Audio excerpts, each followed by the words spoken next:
So I thought I would do a quick little like run by of what my student planner is like, just because I've kind of mentioned and kind of briefly showed my student planner. So I figured I would just kind of show it. And let me actually go to my previous week just so I could kind of show you guys. So basically what I do in my student planner, it's more of a functional planner. I don't so much put stickers in it. Last semester I did use stickers, so like you can see some of the stickers here. But then I found that these classes were actually asking for a lot more information. So what I started doing actually was I started writing. So I take 4 classes per semester. Now always I have one class that's less packed with materials or like resources that they require. So what I do is I actually separate 2 sections per class.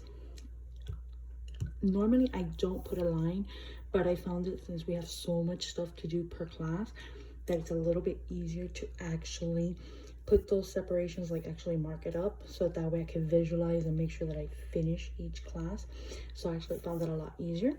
And what I do is I start listing in no particular order. I don't really pay attention to the dates itself. So what I do is I actually put here what week it is. And then I started listing all the content that we have in our website for that particular week that's upcoming.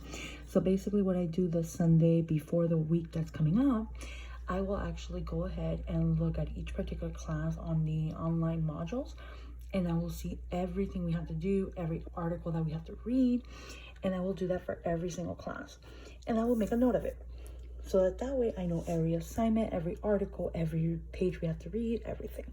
And then what I do is, as I go doing all the assignments, I'll scratch them off, or as I go printing, I'll go scratching off. As I go, you know, doing the assignment or whatever the case may be, or watching a video, I'll basically highlight it.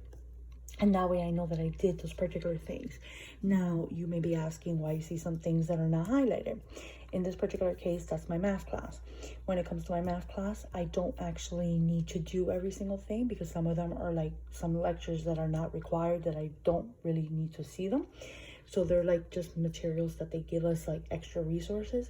I write them down in case I want to look at them because I need the information. But if I don't get to see it, I know, you know, it was something that they offered, but it's, you know, I didn't see it, so I'm not going to highlight it. Same thing with some extra examples that they give us. But I will go highlighting everything that I print or that I do. But basically, this is what I do, and that's from week to week. And then I go tracking my week here because it kind of helps me to visualize how many more weeks I have remaining in the class. Eventually, this class will end in week 7. So starting in week 8, this will disappear, and I'll only have 3 sections because that one's actually a mini term. But this is actually what I do in my student planner. For next semester, I'm actually going to have a teacher planner that I'm going to be using, so I'll be doing a little bit different there. And from here, I actually do pull assignments to visualize that on my regular planner, which is my catch-all, but I don't put all my resources on there. But just wanted to kind of give you a run by of what I do here in this planner. But this is completely functional. I try to not do it decorative, just because I find this to be a lot more useful for me.